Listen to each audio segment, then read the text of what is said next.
Como pueden oír, suena un poquito ronco, pero ahí se va.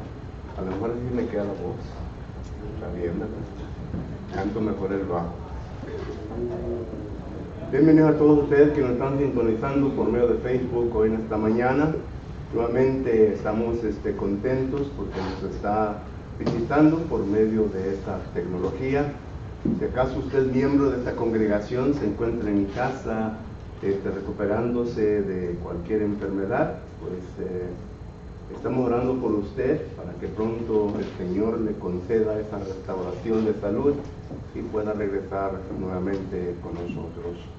Si acaso usted nos visita por medio de esta tecnología, estamos contentos, queremos oír de usted, y si acaso vive cerca, pues queremos que venga y nos visite cuando usted tenga tiempo. Recuerde que toda la información que usted necesita para ponerse en contacto con nosotros está en la pantalla de su televisor. Gracias y bienvenido nuevamente. Para el resto de nosotros quienes estamos aquí, pues estamos contentos porque el Señor nos concede nuevamente otra oportunidad para poder estudiar el libro de Apocalipsis. Y en esta mañana quiero terminarlo, y es por esto que he puesto un pequeño bosquejo de los últimos versículos que vamos a estar estudiando, y así para que lo podamos mirar por sección, ya que está en forma de bosquejo. Todo el pasaje está dirigido bajo el encabezado El jinete del caballo blanco. Y recuerde que estamos viendo en el capítulo 19 sobre el triunfo de nuestro Señor Jesucristo sobre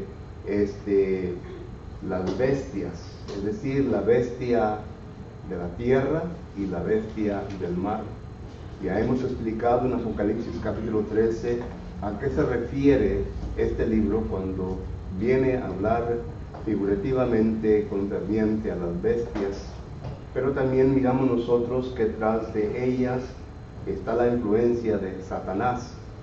Apocalipsis capítulo 12, versículos 9 y 10 nos da a entender esto, y también los primeros versículos de Apocalipsis capítulo 13 nos da a entender que las bestias, el falso profeta, fueron influenciados por Satanás. Estas son las identidades de las cosas o las personas o la figura, ¿verdad?, a la cual Jesucristo está teniendo la batalla. Recuerde que desde el capítulo 12 hemos visto nosotros en donde en donde Satanás ha tratado de destruir la causa del Señor, la causa de Dios. Y miramos nosotros que no pudo. Por lo tanto, el versículo 15 dice que Satanás entonces derramó agua por toda la tierra. Eso vimos nosotros en aquel entonces, que es la figura de la falsa enseñanza de los demonios, como dice 1 Timoteo capítulo 4, versículo 1, segunda a los Tesalonicenses capítulo 2, versículo que es 2, 4 por ahí, 2, 3 y 4. Solo que miramos nosotros que el mundo vino a observar el agua, la falsa doctrina, y ahora el mundo es el quien está combatiendo en contra los seguidores de Cristo. Apocalipsis capítulo 12, versículo 17 nos habla de eso. Y miramos nosotros que cuando el imperio romano se estableció, al principio no miramos esta guerra en contra del cristianismo. Sin embargo, miramos nosotros que cuando el emperador Nerón, que empieza a gobernar en el año 54, la era de Cristo, o después de Cristo, ¿verdad?, miramos nosotros que hubo un incendio en Roma y se le echó la culpa a los cristianos. Y desde ese momento en adelante empezó ya a, como quien decimos nosotros acá en Texas, a apretarse un poquito el tornillo hacia los cristianos. Es decir, la persecución fue más intensa, de tal manera que Pablo y varios cristianos tuvieron que salir de Roma. Esto lo lee en Hechos capítulo 18, en donde varios cristianos salieron de Roma por causa de la persecución. Y entonces miramos nosotros que se fue demostrando más y más difícil la persecución. De tal manera que el apóstol Pedro escribe en 1 de Pedro capítulo 4, versículos 12 y 13, que los cristianos deberían tener paciencia y regocijarse cuando sufrieren persecución. Llegamos ya a la era de Domiciano, a esta era de la cual estamos viendo en el libro de Apocalipsis. Y miramos que Domiciano ya pues abiertamente comenzó a matar a cristianos, así como lo hacía Saulo en el tiempo de la iglesia primitiva.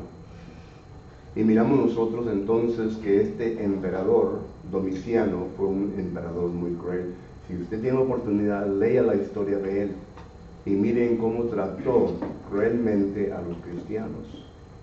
Y miramos nosotros entonces que él ahora viene a demostrar a todo el mundo que estaba bajo su poderío de que él era Dios, Domiciano, y que a él lo tenían que adorar como Dios. Entonces miramos nosotros que de ahí empieza ya la persecución un poquito más severa en contra de los cristianos. Y es lo que estamos viendo en el libro de Apocalipsis. Estamos viendo, ¿verdad?, el concilio de Roma, los que hacían las leyes. Estamos viendo al emperador Domiciano y estamos viendo la influencia de Satanás tras todo esto. Entonces, en el capítulo 19 ya miramos nosotros en donde se viene a demostrar, porque recuerda, desde Apocalipsis 16:15, la guerra del Armagedón empieza ya a demostrar en cómo se viene acumulando el enemigo contra el Señor, tipo como lo vemos en el Antiguo Testamento concerniente a los enemigos de Dios y Dios, Gog y Magog. Usted lo puede leer en Ezequiel capítulo 37, 38 y 39. Entonces miramos nosotros que aquí también se viene a demostrar algo similar. Y entonces vemos ya la victoria del Señor, la victoria sobre la Gran Babilonia, capítulo 18 de Apocalipsis. La Gran Babilonia, que es el imperio romano, fue destruido por completo. Y ahora estamos viendo aquí, ¿verdad?, en donde, si usted recuerda bien, en Apocalipsis capítulo 6 y versículo 2, note lo que dice la palabra de Dios. Apocalipsis capítulo 6 y versículo 2 dice: y miré, y he aquí un caballo blanco, y el que lo montaba tenía un arco, y le fue dada una corona, y salió venciendo y para vencer. Recuerde que la semana pasada estuve diciendo de que el libro de Apocalipsis como que da una tesis de lo que después va a ocurrir en el futuro, y luego miramos ya abiertamente en detalle qué es lo que ocurre, es lo que está pasando aquí. Porque la primera ocasión que miramos nosotros el caballo blanco es cuando se habla de los caballos, los 4 caballos, que es el blanco, bermejo, ¿verdad?, y el negro y el amarillo. Aquí cuando se hablan los sellos. Y miramos entonces que aquí ya se está describiendo más abiertamente, más detalladamente, sobre el jinete que montaba este caballo, que es Jesucristo. Claramente lo vemos nosotros porque cuando vemos el punto de su vestuario, claramente describe a Cristo Jesús. Pero primeramente vamos a ver su apariencia. Note lo que dice concerniente a Jesucristo y su apariencia. Apocalipsis capítulo 19 y versículo 11 dice la palabra del Señor: entonces vi el cielo abierto. Otra forma de decir vi en visión. Usted recuerda bien cuando Ezequiel es llevado a Babilonia y Dios le viene a relatar, le viene a revelar varias cosas que habían ocurrido y que habrán de ocurrir mientras que ellos están en esclavitud. Y dice que fue tomado en espíritu. Y también, por ejemplo, Ezequiel capítulo 1, versículo 1 dice que el cielo fue abierto, o que vi en visión. Solo que es algo semejante a esto. Juan aquí está diciendo: entonces vi el cielo abierto, y he aquí el caballo blanco. Ya estuvimos hablando sobre el caballo blanco. y el que lo montaba se llamaba Fiel y Verdadero. Fiel y verdadero. Ya comienza a darnos una descripción de quién es el que está montando este caballo. Y pues si usted recuerda bien, cuando vamos a Apocalipsis capítulo que es 1 y versículo 5, note lo que dice aquí. Y voy a usar versículos de Apocalipsis para que miremos, ¿verdad?, que está refiriendo a Jesucristo. Claro que hay otros en el Antiguo Testamento y en el Nuevo Testamento que da también la misma descripción.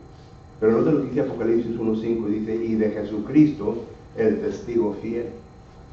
Es la misma descripción que se nos da, ¿verdad?, en Apocalipsis 19:11. Y de Jesucristo, el testigo fiel, el primogénito de los muertos y el soberano de los reyes de la tierra, al que nos amó y nos lavó de nuestros pecados con su sangre. Esto claramente miramos nosotros que se está refiriendo a Jesucristo.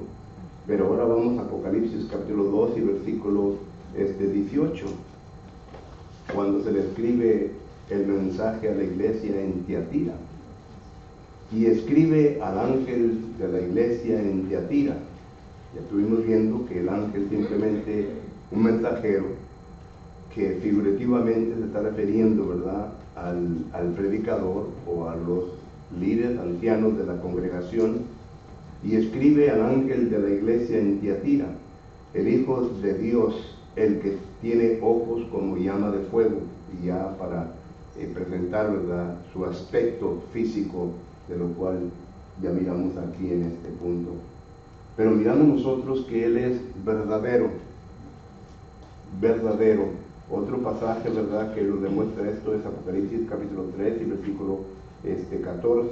Note lo que dice. Y escribe al ángel de la iglesia en Laodicea, he aquí el amén, el testigo fiel y verdadero. El principio de la creación de Dios dice esto. Y claro, ¿verdad?, que ya hemos probado varias veces que aquí habla de Jesucristo. No que fue creado primero, sino que la palabra, el principio, que es la palabra fuente, es la palabra griega arche, que quiere decir la fuente de donde empezó todo esto. Y esto claramente lo viene a responder el Nuevo Testamento. En en Juan capítulo 1, versículo 4, dice que Jesucristo es el creador de todo. Colosenses 1, 15 y 16, Jesucristo el creador de todo. Hebreos capítulo 1 en adelante dice que Jesucristo es el que subsiste, en Él subsisten todas las cosas. Solo que miramos nosotros que habla de la apariencia de nuestro Señor Jesucristo. Regresando nuevamente a Apocalipsis capítulo 19, versículo 11, termina, ¿verdad?, fiel y verdadero, y con justicia juzgará y pelea. Jesucristo, hay varios versículos en donde nos enseñan que Jesucristo vino a este mundo y no vino a juzgar conforme a su opinión, sino conforme a las evidencias, a lo verdadero. Y un pasaje que se me viene a la mente ahorita, ¿verdad?, quizás a usted también, ¿verdad?, ese es en Isaías capítulo 11 y versículo del 1 adelante, pero quiero leer el 4. Dice Isaías 11:4, sino que juzgará con justicia a los pobres y arguirá con equidad por los mansos de la tierra, y herirá la tierra con la vara de su boca, y con el espíritu de sus labios matará al impío. Pero noten la manera en cómo Él iba a juzgar con justicia. El juicio de Jesucristo es verdadero, porque hay varias razones en por qué. Número 1, porque Él todo lo entiende. En otras palabras, Él sabe bien lo que usted y yo estamos pensando. Jesucristo puede ver los corazones nuestros, porque Él es Dios y tiene esos atributos de que es omnisciente, es omnipotente, es todopoderoso. y por eso el juicio de Jesucristo es justo y verdadero. O sea que no es como nosotros juzgamos. En ocasiones nosotros juzgamos mediante rumores que se nos vienen a nuestros oídos. Llegamos a conclusiones porque un rumor vino a nuestros oídos y muchas veces no investigamos y entonces ya llegamos a conclusión. Y venimos a, pues, si es una persona, mirar a la persona un poquito media curiosa, ¿verdad? Ya no hay la confianza que se tenía a esa persona. Pero realmente no conocemos todo lo que necesitamos que entender para poder hacer un juicio correcto. En el libro de Deuteronomios miramos nosotros que hay varios pasos, hay un proceso para poder llegar a hacer un juicio verdadero. Juan capítulo 7, que es 7, 24, dice la siguiente manera. Juan capítulo 7 y versículo 24 dice lo siguiente: no juzguéis según las apariencias, sino juzgar con justo juicio. Y esto quiere decir juzgar con todas las evidencias en la mano. Y aún así uno tiene que tener cuidado. Esto es lo que hace el juez, aunque hay abogados medios chuecos, ¿verdad? Medios malos, que presentan parte de la verdad, pero no presentan toda la verdad.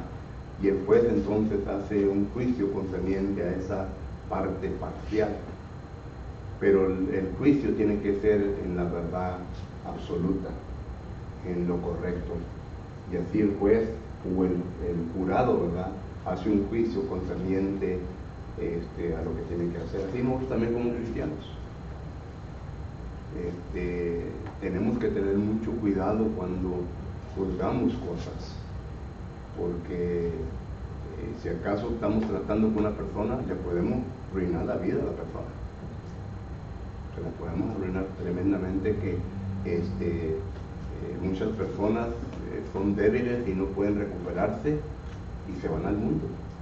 Que tantas personas no se han ido al mundo por causa de juicios que nosotros hemos hecho equivocadamente y que nos miran a nosotros de una manera, ¿verdad?, como hipócritas. Solo que Jesucristo no es tal persona. Jesucristo no es un hipócrita. Jesucristo, el juicio de él es un juicio correcto. Y luego dice ya el versículo 12 y 13, dice: sus ojos eran como llama de fuego, y había en su cabeza muchas diademas, y tenía un nombre escrito que ninguno conocía sino él mismo. Estaba vestido de una ropa tiñida en sangre, y su nombre es el Verbo de Dios. Y los ejércitos celestiales vestidos de lino fino, blanco y limpio, y le seguían en caballos blancos. Y también el 15 y el 16 nos habla de lo mismo. Dice: de su boca sale una espada aguda para herir con ella a las naciones, y él las regirá con vara de hierro. Y él pisa el lagar del vino del furor y de la ira de Dios Todopoderoso. Y el 16 dice: y en su vestidura, y en su muslo tenía un escrito este nombre: Rey de Reyes, Señor de Señores. Yo creo que claramente miramos, ¿verdad?, que es Jesucristo. Al principio estaba ¿quién con Dios? Juan 1:1, el Verbo. En el principio estaba el Verbo con Dios. Se está refiriendo a Jesucristo. Primera de Juan capítulo 5 versículo 7, son tres los que dan testimonios en el cielo: el Padre y el Verbo. Solo que no hay ninguna equivocación, que aquí está hablando de Jesucristo. Que ojos de fuego, y la descripción que da, pues usted puede ir a Apocalipsis capítulo 1 versículo 14 y 15, y también puede ir a Apocalipsis 2:18, que acabamos de leer, y a otros versículos en donde claramente describe a Jesucristo de esta manera. En Daniel capítulo 10 versículo 6 también se describe Ahí no se menciona el nombre de Jesucristo, pero sabemos bien, los que estudiamos el libro de Daniel y entendemos el libro de Daniel, que ahí se está hablando de Jesucristo. ¿Okay? Solo que esto era su vestuario, el vestuario de él. Y su ejército, pues claramente miramos nosotros en donde dice, ¿verdad?, que Jesucristo habrá de venir ¿con quién? Con sus ángeles. En Mateo capítulo 25 dice que Jesucristo habrá de regresar ¿con quién? Con sus ángeles. ¿Quiénes son los que habrán de llevar cuando exista la resurrección de entre los muertos? Juan capítulo 5, versículos 28 y 29, a sus diferentes lugares. Los ángeles. Los ángeles. Solo que donde quiera que usted lea, ¿verdad?, los ángeles es el ejército de Dios. Salmo 148 nos dice que los ángeles son ministros de Dios. Están listos para ejecutar el mandamiento de Dios. Solo que todo esto miramos nosotros, ¿verdad?, que la Biblia nos enseña, solo que no tenemos ninguna equivocación sobre eso. Y por sus ejércitos ya hablamos de ellos, los ángeles, versículo 14. Pero ahora su venganza. Recuerde que Dios dice en Romanos capítulo 12 y versículo 18 lo siguiente. Romanos capítulo 12, versículo 18 dice la palabra del Señor: si es posible, en cuanto dependa de vosotros, estar en paz con todos los hombres. No os venguéis vosotros mismos, versículo 19, amados míos, sino dejar lugar a la ira de Dios, porque escrito está: mía es la venganza, yo pagaré, dice el Señor. Leemos este versículo, pero cuando nos pasan cosas en nuestra vida, ¿cómo nos da coraje, verdad? Yo sería el primero que firma. Nos da coraje cuando alguien nos trata mal, o cuando alguien, ¿verdad?, no se lo deseo a nadie, ¿verdad? Como un hermano dijo una vez, ¿verdad?, que hermano, a mí me han pataleado, y pataleado feo en frente de mi familia. Me han hecho cosas, me han dicho cosas de bárbara.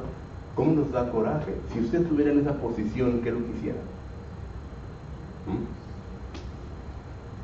Que un hermano lo puchara y le pataleara, le dé una patada fuerte en la trasera. ¿Qué va a hacer? ¿Se va a reír? ¿Y enfrente de su familia? Póngase a pensar. Pero dice el Señor: deja esto todo por la paz. Tu derecho, tu deber es de permanecer en paz con tu hermano, porque todo depende en ti. Deja que la venganza sea mía. Yo me voy a encargar de eso.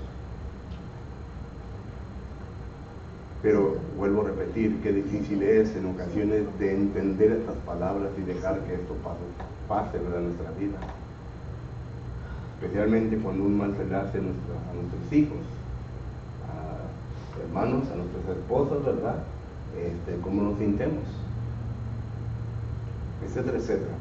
Bueno, aquí, ¿cómo creen ustedes que se sintieron los cristianos que estaban sufriendo en aquel entonces? Ya hemos hablado un poco de esto. Jeremías vino a argumentar en contra de Dios: Señor, ¿hasta cuándo vas a permitir todo esto? Jeremías capítulo 12, ¿recuerdan?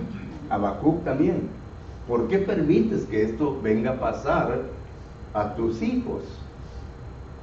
Y aquí en Apocalipsis capítulo 6, versículos 6 a 9 dice: las almas que están en su lugar, ya han pasado por esta persecución, los han puesto a muerte terrible, le dicen al Señor: Señor, ¿hasta cuándo?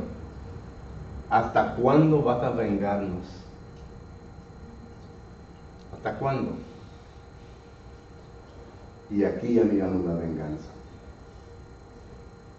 En el capítulo 19, versículo 17, dice la palabra de Dios lo siguiente. Apocalipsis, estoy en Romanos, Apocalipsis capítulo 19 y versículo 17 dice: Y vi a un ángel que estaba en pie en el sol y clamó a gran voz diciendo a todas las aves que vuelan en medio del cielo: venid y congregarnos a la gran cena de Dios. En otras palabras, ¿nunca han visto ustedes escenas, verdad, en donde hay mataciones de bastante gente y luego están los cuerpos ahí tirados? ¿Qué es lo primero que se acerca? Las aves. ¿Y saben lo primero que se comen? Los ojos. ¿Saben ustedes eso? Del ser humano. Y aquí está Dios llamando. ¿Qué pasó cuando se juntó Gog y Magog? Ezequiel capítulo 38 y 39. Fue una gran matazón. Dios fue victorioso en aquel entonces en contra de sus enemigos, y vinieron las aves del cielo y tuvieron una fiesta. Comieron demasiado ese día. Y esta es la figura que está hablando aquí Dios en el versículo 17. Dice el versículo 18: para que comáis carne de reyes y de capitanes, y carnes de fuertes, carnes de caballos, carnes de jinetes, carnes de todos, libres y esclavos, pequeños y grandes.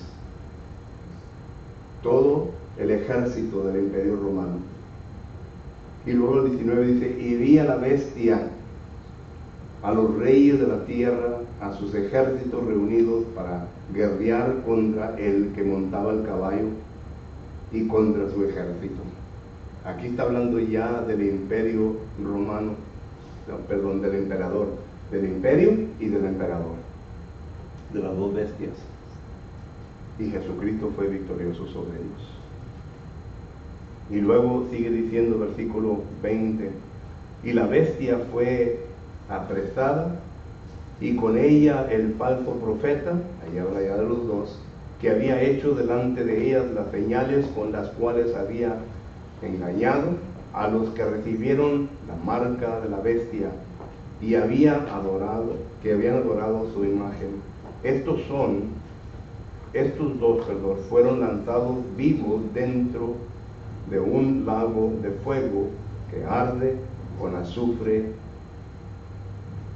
¿En dónde están ahorita entonces? Están en el Hades. Pero note lo que dice Apocalipsis capítulo 20 y versículos 9 y 10. Dice Apocalipsis 20, 9 y 10. Dice: subieron sobre la anchura de la tierra y rodearon el campamento de los santos y la ciudad amada, y de Dios descendió fuego del cielo y los consumió. Y el diablo, noten, y el diablo que los engañaba fue lanzado en el lago de fuego y azufre, donde estaban la bestia y el falso profeta, y serán atormentados día y noche por los siglos de los siglos. Aquí en el capítulo 20, ya me adelanté un poco, ¿verdad? Pero ya está hablando también la victoria de Cristo contra Satanás. Por eso ya encontramos a Satanás. En Apocalipsis capítulo 19, versículo 20, encontramos solamente a la primer bestia y al falso profeta, porque pelean contra ellos, y Jesucristo es victorioso y los manda ¿dónde? Al lago de fuego. Pero miramos nosotros que aquí ya se incluye al diablo, porque el capítulo 20 es la derrota del diablo. Dice el versículo 10: y el diablo, los que engañaba, fue lanzado en lago. Solo que ya están ahí están los tres. Están en un lugar de tormento. Y esto lo confirma, ¿verdad? Segunda de Pedro, capítulo 2 y versículo 4, no sé lo que dice: porque si Dios no perdonó a los ángeles que pecaron, sino que arrojándolos al infierno, los entregó a prisiones de oscuridad para ser reservados al juicio. Recuerde que todavía no hay juicio. Todavía no hay juicio. Solo que los entregó en prisiones de oscuridad La palabra tormento, Tarsos, que es la palabra griega, ¿verdad? Quiere decir un lugar de tormento. Y claro que esto lo comparamos con Lucas capítulo 16 y versículo 19 en adelante, a donde fue el rico, que se estaba quemando, ¿recuerdan? Y que dice, Señor, manda a Lázaro para que me moje, ¿verdad? Con la punta de su dedo, porque tenía sed. Solo que miramos nosotros que todo esto corresponde con toda la perspectiva bíblica que miramos nosotros. Solo que regresando a Apocalipsis, capítulo 19 y versículo 20, miramos entonces que fueron lanzados en este momento al Hades, porque aún todavía no hay juicio final, y los demás fueron muertos con la espada que salía de la boca del que montaba el caballo, y todas las aves se saciaron de la carne de ellos. Y la espada de su boca, ¿qué es, hermanos? Hebreos 4:12, la palabra de Dios. Por eso es verdad que nosotros tenemos que ser proficientes en la palabra de Dios, para que esta palabra entre como una espada de dos filos, y para que pueda, ¿qué es lo que la palabra, qué es el poder que la palabra tiene? Para que entre, ¿dónde? A lo más profundo del ser humano. Como decimos en inglés, to rattle its cage. Esta palabra para darle a entender. Hay que entender, hermanos, que la guerra nuestra no es con carne y sangre. Son contra huestes espirituales. Y por lo tanto, lo único que va a destruir a nuestros enemigos es la palabra de Dios.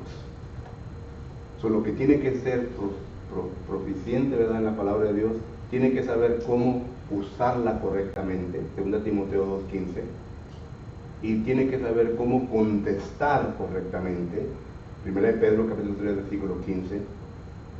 Tenemos que manejar bien esto